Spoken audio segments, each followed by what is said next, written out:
Aujourd'hui au programme, je n'ai pas trouvé d'introduction assez forte pour décrire le grand n'importe quoi qui nous attend. Bienvenue à tous sur la chaîne Octane. Retrouvez une nouvelle vidéo tous les jours résumant l'actu automobile. Alors n'oubliez pas de vous abonner pour ne rien louper. Vous connaissiez la Citroën XM et ses 13 vitres? C'était il y a un peu plus de 30 ans. Aujourd'hui, a priori, le monde réel que l'on peut voir à travers les vitres d'une voiture n'intéresse plus grand monde. Non, ce qui compte, c'est d'avoir le plus d'écrans possible. Et pour l'entreprise japonaise Sony, dont la réputation n'est évidemment plus à faire, ce n'est pas la taille qui compte, non, le but, c'est d'en avoir le plus possible. En effet, Sony se lance dans l'automobile en association avec Honda et a présenté au CES de Las Vegas son modèle Afeela. Si l'extérieur de cette voiture pourrait être perçu comme étant d'une banalité affligeante, si on la compare aux autres productions actuelles, elle n'est finalement pas si moche. Par contre, suis-je le seul à trouver quelques ressemblances avec une certaine Audi A2 ? Bon, pas certain que cela soit un gage de succès. Inutile que je vous précise que l'Afeela a fait son entrée sur scène contrôlée par une manette de PlayStation 5.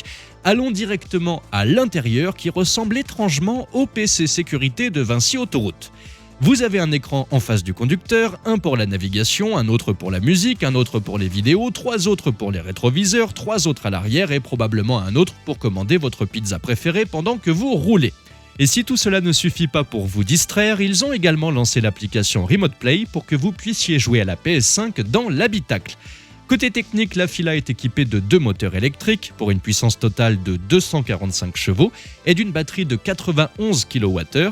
Sony n'a pas communiqué sur l'autonomie, sans doute 18 km vu tous les écrans alimentés. Aussi, la voiture est équipée de 45 capteurs, de 30 haut-parleurs, d'une connexion Internet et d'une réalité augmentée. Et vous vous demandez ce qui pourrait être pire ? Sa commercialisation est prévue pour 2026. Bon, certains trouveront peut-être ce concept génial, d'autres seront atterrés, mais dites-moi dans les commentaires ce que vous pensez de cette Sony Afeela. On continue avec Xpeng et là encore certains se diront « Waouh, c'est génial » et d'autres « c'est vraiment n'importe quoi ».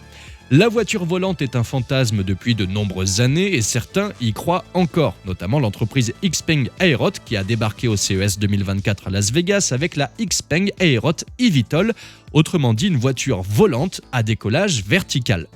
Imaginez cela, une simple pression sur un bouton et pouf, 4 bras se déploient et la voiture se met à décoller, comme si elle avait décidé que les routes étaient un peu trop ennuyeuses. Maintenant, je sais ce que vous pensez. Est-ce que ça va être disponible et combien ça pourrait coûter ? Aucune information sur les prix ni sur la disponibilité n'a été révélée.